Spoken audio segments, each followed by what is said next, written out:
بسم اللہ الرحمن الرحیم اللہم صلی علی سیدنا محمد وعلی آل سیدنا محمد وبارک وسلم۔ حضرت عروہ بن زبیر رحمۃ اللہ علیہ جو تابعین میں سے ہے اور حضرت عائشہ رضی اللہ تعالی عنہا کے بھانجے ہیں، حضرت عروہ بن زبیر رحمۃ اللہ علیہ فرماتے ہیں کہ میں نے حضرت عائشہ رضی اللہ تعالی عنہا سے سوال کیا کہ ذرا یہ بتائیں کہ رسول اکرم صلی اللہ علیہ وسلم گھر میں کیا کام کرتے تھے۔ ازواج محترمات کے اس امت کے اوپر احسان ہے کہ سرکار دو عالم صلی اللہ علیہ وسلم کی گھریلو زندگی کے وہ پہلو جو عام لوگوں کی نظروں سے پوشیدہ تھے، ان امہات المؤمنین نے ان کو دنیا تک پہنچایا۔ تو حضرت عروہ بن زبیر رحمۃ اللہ علیہ نے حضرت عائشہ رضی اللہ تعالی عنہا سے سوال کیا کہ حضور صلی اللہ علیہ وسلم گھر کے اندر کیا کام کرتے تھے؟ تو حضرت عائشہ رضی اللہ تعالی عنہا نے فرمایا، حضور صلی اللہ علیہ وسلم اپنے گھر میں وہی کام کرتے تھے جو تم میں سے ہر شخص اپنے گھر میں کرتا ہے۔ چنانچہ آپ صلی اللہ علیہ وسلم جب گھر میں تشریف لاتے تھے تو اپنے جوتے کی مرمت بھی خود کر لیتے تھے اور اپنے کپڑے میں پیمد بھی خود لگا لیا کرتے تھے، کپڑا خود ہی سی لیتے تھے۔ اور ایک دوسری روایت کے اندر آیا ہے کہ آپ صلی اللہ علیہ وسلم اپنی بکری کا دودھ بھی خود دھو لیا کرتے تھے اور اپنے کپڑوں کو دھونے کا کام بھی خود کر لیتے تھے اور اپنے جسم کی خدمت بھی خود کر لیتے تھے۔ یہ طریقہ تھا حضور صلی اللہ علیہ وسلم کا جو آپ گھر میں اختیار کرتے تھے۔ اب حضرت عروہ بن زبیر رحمۃ اللہ علیہ نے جو حضرت عائشہ رضی اللہ تعالی عنہا سے سوال کیا، حضرت عروہ بن زبیر رحمۃ اللہ علیہ کے ذہن کے اندر یہ بات تھی کہ جب حضور صلی اللہ علیہ وسلم امام الانبیاء امام الرسل ہیں، خاتم الانبیاء ہیں، اللہ تعالیٰ نے آپ کی زندگی کے گناہوں کو معاف فرما دیا۔ جب حضور صلی اللہ علیہ وسلم گھر کے اندر تشریف لاتے ہوں گے تو آپ صلی اللہ علیہ وسلم پوری رات عبادات کے اندر گزار دیتے ہوں گے، یا آپ صلی اللہ علیہ وسلم قرآن کی تلاوت کرتے ہوئے دن گزار دیتے تھے، رات گزار لیا کرتے ہوں گے۔ تو حضرت عائشہ رضی اللہ تعالی عنہا نے ان تمام کاموں کی نفی کر دی کہ حضور صلی اللہ علیہ وسلم گھر کے اندر گھر والوں کے ساتھ مل کر کام کروا لیا کرتے تھے۔ اب حضور صلی اللہ علیہ وسلم کے جو تربیت یافتہ تھے صحابہ کرام، اگر حضور صلی اللہ علیہ وسلم ان کو اشارہ فرماتے تو صحابہ کرام تمام کام کرنے کے لیے تیار تھے، آپ کے اشارے پر جان قربان کر دیا کرتے تھے۔ اگر آپ گھر کے کام کاج کے متعلق کوئی بات ارشاد فرماتے تو صحابہ کرام وہ کام کرنے کے لیے تیار ہو جاتے۔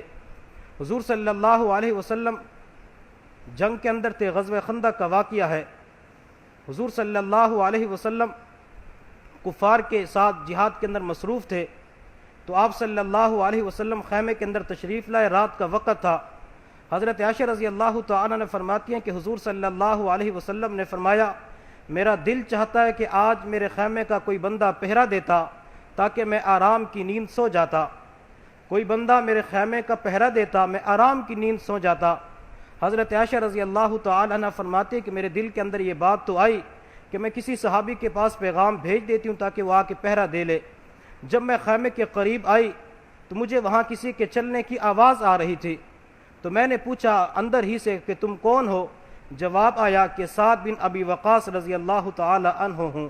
حضرت عائشہ رضی اللہ تعالی نے فرمایا کہ تم اس وقت یہاں پہ کیا کر رہے ہو؟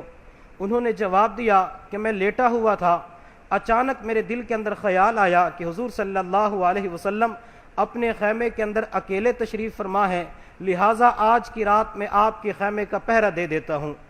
تو صحابہ کرام کے دل کے اندر یہ بات آئی تو پہرا دینے کے لیے تیار ہو گئے۔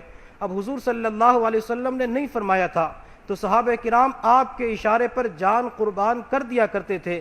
ازواج محترمات جو آپ صلی اللہ علیہ وسلم کے اوپر فدا تھی، اپنی جان نچھاور کر دیا کرتی تھی۔ سیدہ عائشہ صدیقہ رضی اللہ تعالی عنہا آپ صلی اللہ علیہ وسلم کی شان میں قصیدے پڑھا کرتی تھی اور کہا کرتی تھی، لنا شمس وللآفاق شمس وشمسی خیر من شمس السماء۔ لوگو، ایک آسمان کا سورج ہے اور ایک زمین کا سورج ہے، ایک آسمان کا سورج ہے اور ایک میرا سورج ہے۔ آسمان کا سورج فجر کے بعد طلوع ہوتا ہے اور میرا سورج عشاء کی نماز کے بعد طلوع ہوتا ہے۔ حضور صلی اللہ علیہ وسلم کو گویا کہ سورج فرما رہی تھی۔ اور حضرت عائشہ رضی اللہ تعالی عنہا نے زلیخا کی عورتوں سے کہا تھا، زلیخا اور زلیخا کی عورتوں، تم نے یوسف علیہ السلام کو دیکھا تو اپنے ہاتھ کی انگلیاں کاٹ دی، کاش تم میرے محبوب صلی اللہ علیہ وسلم کے حسن و جمال کو دیکھ لیتی تو اپنی گردنیں کاٹ بیٹھتی۔ کسی شاعر نے اس کو یوں بیان کیا، ویکھیا جائے یوسف نو انگلیاں کٹیاں، ویکھیا جائے یوسف نو انگلیاں کٹیاں، آقا دے دیوانیاں نے جاناوار سٹیاں، عشق دی اخیر ویکی عہدے عاشقین دی، جگ دے حسینہ کولوں ود کے حسین دی۔ تو ازواج محتارات بھی آپ صلی اللہ علیہ وسلم کے اوپر فدا ہوتی تھی۔ اگر آپ صلی اللہ علیہ وسلم صرف اشارہ کر دیتے کسی زوج محتارہ کو تو وہ کام کرنے کے لیے تیار ہو جاتی، لیکن نہیں، حضور صلی اللہ علیہ وسلم گھر کے تمام کام کاج کر لیا کرتے تھے، کیونکہ اس کے ذریعے بندے کے اندر عاجزی پیدا ہو جاتی ہے، بندے کے اندر سے تکبر ختم ہو جاتا ہے۔ اب حضور صلی اللہ علیہ وسلم جہاد کے سفر پہ تشریف لے جا رہے تھے یا کوئی اور سفر تھا، راستے کے اندر پڑاؤ ڈالا، آپ صلی اللہ علیہ وسلم نے صحابہ کرام کو فرمایا کہ کھانا تیار کرنا ہے۔ کسی صحابی نے عرض کیا، اللہ کے نبی میں یہ کام کر لیتا ہوں، کسی نے کہا میں یہ کام کر لیتا ہوں۔ جب سارے صحابہ نے اپنے ذمے ڈیوٹی لے لی تو آپ صلی اللہ علیہ وسلم نے فرمایا کہ آگ جلانے کے لیے لکڑیوں کی ضرورت پڑے گی، میں لکڑیاں لے کے آؤں گا۔ تو آپ صلی اللہ علیہ وسلم کام کرنے کے لیے خود بنفس نفیس تشریف لے گئے اور جنگل سے لکڑیاں اکٹھی کر کے لائے۔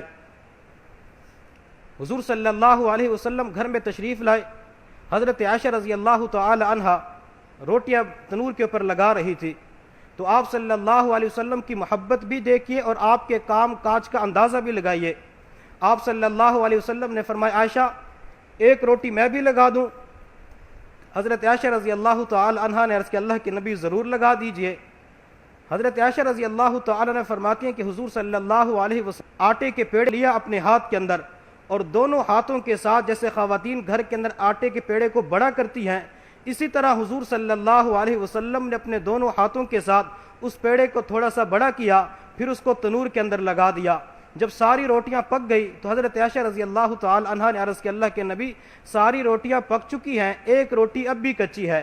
تو نبی علیہ السلام نے فرمایا، عائشہ وہ روٹی کون سی کچی ہے؟ اللہ کے نبی وہ آپ نے لگائی تھی۔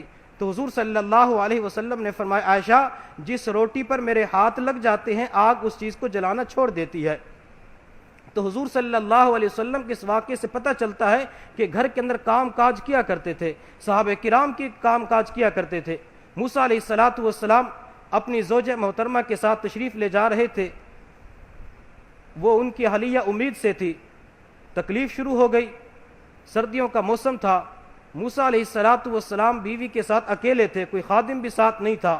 اب جب درد ذہ کی تکلیف شروع ہوئی، سردیوں کا موسم تھا، اب خود ہی اندازہ لگائیں کہ جب بچے کی پیدائش کا وقت آتا ہے تو خاتون کو کتنی تکلیف ہوتی ہے۔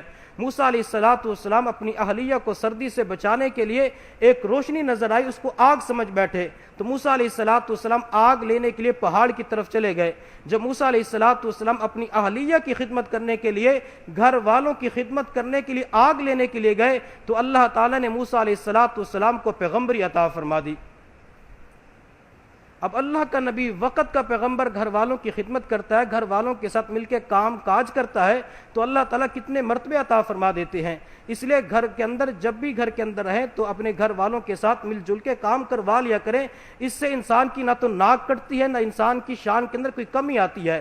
حضور صلی اللہ علیہ وسلم نے فرمایا، گھر کے کام کاج کرو گے تو اس کے ذریعے کام کرنے کا طریقہ آئے گا اور امت کے اندر دین کا کام کر سکو گے۔ اگر گھر کے اندر کام کاج نہ کر سکے، گھر والوں کے ساتھ ہاتھ نہ بٹا سکے تو امت کے اندر دین کا کام نہیں کر سکو گے۔ اور جب کوئی بندہ گھر والوں کے ساتھ مل کر کام کاج نہیں کرواتا، وہ بندہ اس وقت حاکم بن کے بیٹھ جاتا ہے تو لگتا یہ کہ یہ بندہ کام چور ہے، سستی کرتا ہے، یا یہ بندہ اگر گھر کے کام کاج نہیں کرتا، سست بھی نہیں، کام چور بھی نہیں، تو یہ بندہ اپنے آپ کو بڑا سمجھتا ہے، یہ بندہ تکبر کے اندر مبتلا ہو چکا ہے۔ اس لیے اس تکبر کو ختم کرنے کے لیے گھر والوں کے ساتھ پیار محبت والی زندگی بھی گزار لیا کریں اور ان کے ساتھ کام کاج کے اندر بھی شریک ہو جایا کریں۔ اور بعض دفعہ یہ جو گھروں کے اندر لڑائیاں ہوتی ہیں، جھگڑے ہوتے ہیں، اس کی ایک وجہ یہ بھی ہوتی ہے کہ بعض دفعہ گھر والے کہہ دیتے ہیں، اہلیہ کہہ دیتی ہے یا والدہ کہہ دیتی ہے کہ گھر کی فلاں چیز خراب ہے، آپ نے ٹھیک کرانی ہے۔ اب اس نے ایک دفعہ کہا، کام نہ ہوا، دوسری دفعہ کہا، کام پھر بھی نہ ہوا، حتیٰ کہ بیوی اس کو 3 4 5 دفعہ کہتے پھر بھی کام نہیں ہوتا. جب اس کی اہلیہ پوچھتے کہ میں نے آپ سے کہا تھا گھر کا کام کروا لیں, نقصان ہو رہا ہے, تو وہ کہتے ہیں میں بھول چکا ہوں, میں بھول جاتا ہوں. یہ جو کہتے ہیں نا کہ میں بھول گیا, بھول جاتا ہوں, تو اس کی وجہ سے آپ اس کے اندر ناچاکیاں پیدا ہو جاتی ہے, لڑائی اور جھگڑے پیدا ہو جاتے ہیں. اس لیے ناچاکیوں کو ختم کرنے کے لیے گھر والوں کے ساتھ کام کاج کے اندر شریک ہو جایا کریں. اگر آپ صرف یہ سوچ لیا کریں کہ یہ جو میں کام کر رہا ہوں گھر والوں کے ساتھ مل کر, یہ میرے محبوب صلی اللہ علیہ وسلم کی سنت ہے, جب سنت سمجھ کے یہ کام کریں گے کام جلدی بھی ادا ہو جائے گا اور نبی علیہ الصلوۃ والسلام کے متبعین اتباع کرنے والوں کے اندر شامل ہو جائیں گے. اللہ تعالیٰ ہمیں سمجھنے اور عمل کرنے کی توفیق عطا فرمائے. وآخر دعوانا ان الحمد للہ رب العالمین.